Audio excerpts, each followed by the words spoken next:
Hello दोस्तों, नमस्कार। मैं Deepak Kumar physical education super 30 question series में आप सभी लोगों का स्वागत करता हूं। दोस्तों, आज की जो सीरीज है सीरीज 1 का पार्ट 3 है।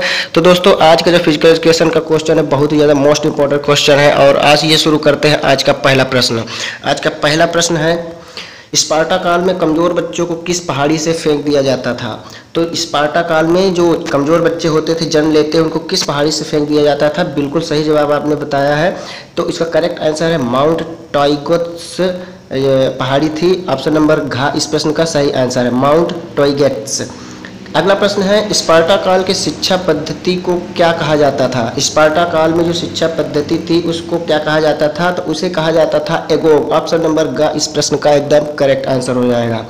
अगला प्रश्न है, स्पार्टा काल में सैनिकों की टुकड़ी को क्या कहा जाता था। स्पार्टा काल में सैनिकों की टुकड़ी को इरेन कहा जाता था। इस प्रश्न का करेक्ट आंसर हो जाएगा ऑप्शन नंबर ख।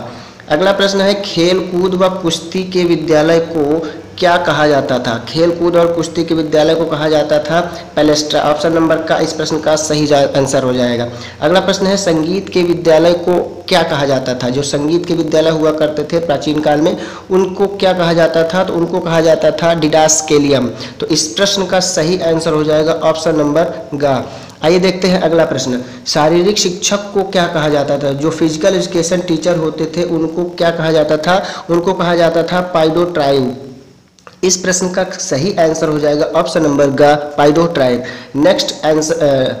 नेक्स्ट क्वेश्चन है, बॉल गेम से संबंधित शिक्षक को क्या कहा जाता था। जो शिक्षक गेम से संबंधित हुआ करते थे उनको क्या कहा जाता था। तो उनको कहा जाता था स्फेरिस्टिस कहा जाता था। जो बॉल से संबंधित अध्यापक हुआ करते थे उनको कहा जाता था स्फेरिस्टिस।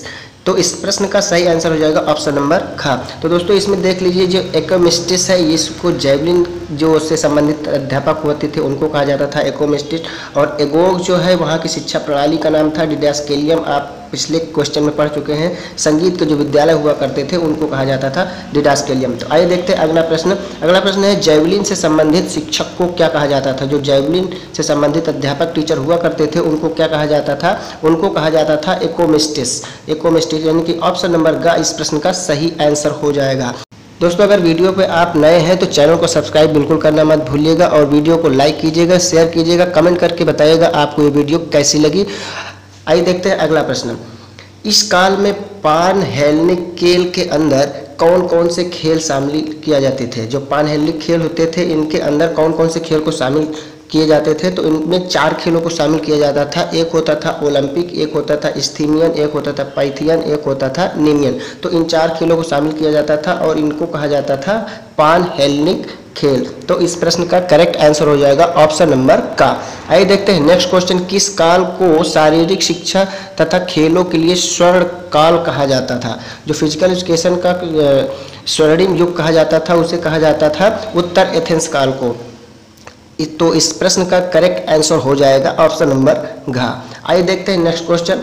किस काल में सुकरात, प्लेटो, अरस्तु आदि दार्शनिकों ने अपना महत्वपूर्ण योगदान दिया। तो इन्होंने दिया है उत्तर एथेंस काल में अपना महत्वपूर्ण योगदान। तो इसका करेक्ट आंसर हो जाएगा ऑप्शन नंबर ख। नेक्स्ट क्वेश्चन है, किसको मेडिकल जिम्नास्टिक का पितामह कहा जाता है। तो मेडिकल जिम्नास्टिक का पितामह किसे कहा जाता है। तो कहा जाता है हिप्पोक्रेटस को। यानी कि ऑप्शन नंबर ख इस प्रश्न का आपका सही आंसर हो जाएगा। अगला प्रश्न है, क्रम में लगाइए इनके जन्म के आधार पर बढ़ते हुए क्रम में। तो इसको आप कैसे सेट करेंगे।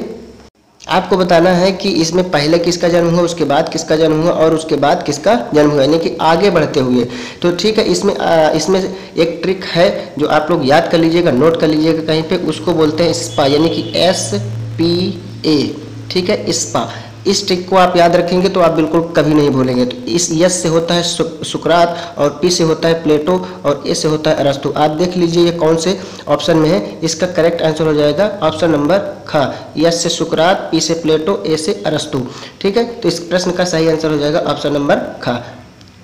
नेक्स्ट क्वेश्चन है, अलेक्जेंडर किसके शिष्य थे। तो अलेक्जेंडर किसके शिष्य थे। तो ये थे अरस्तु के।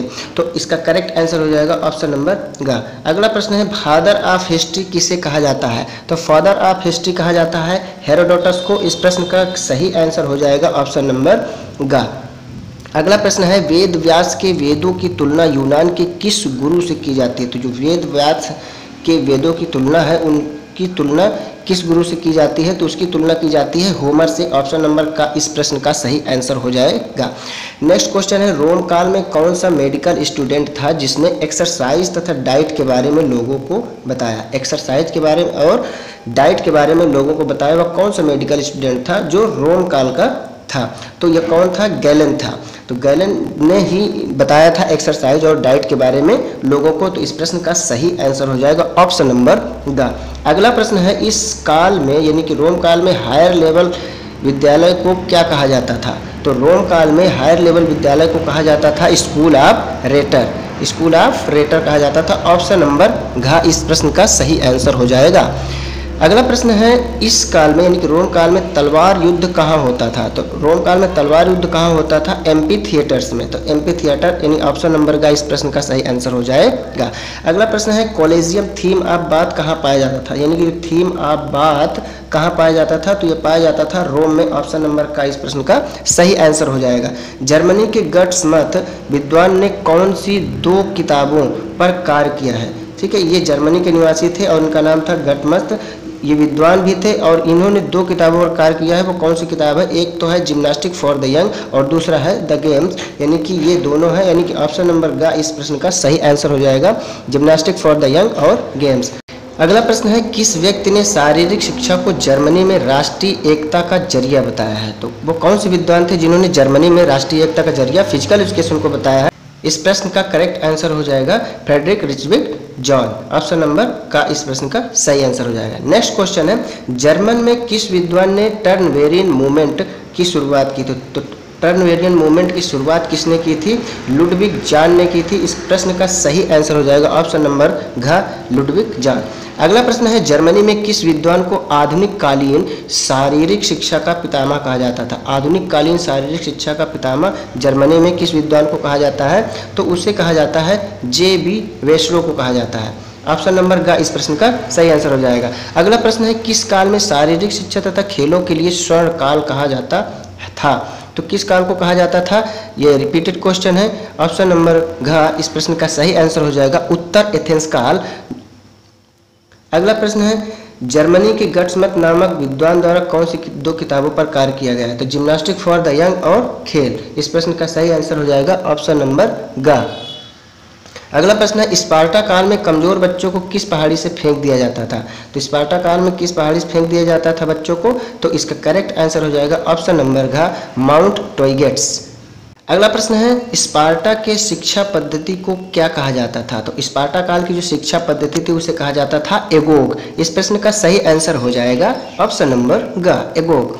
नेक्स्ट क्वेश्चन है, स्पार्टा काल में सैनिकों की टुकड़ी को क्या कहा जाता था? तो सैनिकों की जो टुकड़ी थी उसे कहा जाता था इरेन। ऑप्शन नंबर ख इस प्रश्न का सही आंसर हो जाएगा। आइए देखते हैं आज की जो सुपर 30 क्वेश्चन थे उस सीरीज का आखिरी क्वेश्चन, क्वेश्चन नंबर 90। स्पार्टा काल में जिम्नास्टिक नृत्य को क्या कहा जाता था? तो स्पार्टा काल में जिम्नास्टिक नृत्य को कहा जाता था विवेसियस। इसका करेक्ट आंसर हो जाएगा ऑप्शन नंबर ग विवेसियस। तो दोस्तों यह थे आज के सुपर 30 क्वेश्चन का 30 क्वेश्चन। और आपको यह वीडियो कैसी लगी कमेंट करके ज़रूर बताइएगा और वीडियो को लाइक कीजिएगा और अपने दोस्तों के साथ ज़रूर शेयर कीजिएगा। अगर आप चैनल पर नए हैं तो चैनल को सब्सक्राइब कर लीजिएगा और बेल आइकन को प्रेस कर लीजिएगा, जिससे आपको नए वीडियो का नोटिफिकेशन तुरंत मिल जाए। अगले वीडियो में फिर मिलेंगे, तब तक के लिए आप बने रहिए। तब तक के लिए जय हिंद, जय भारत।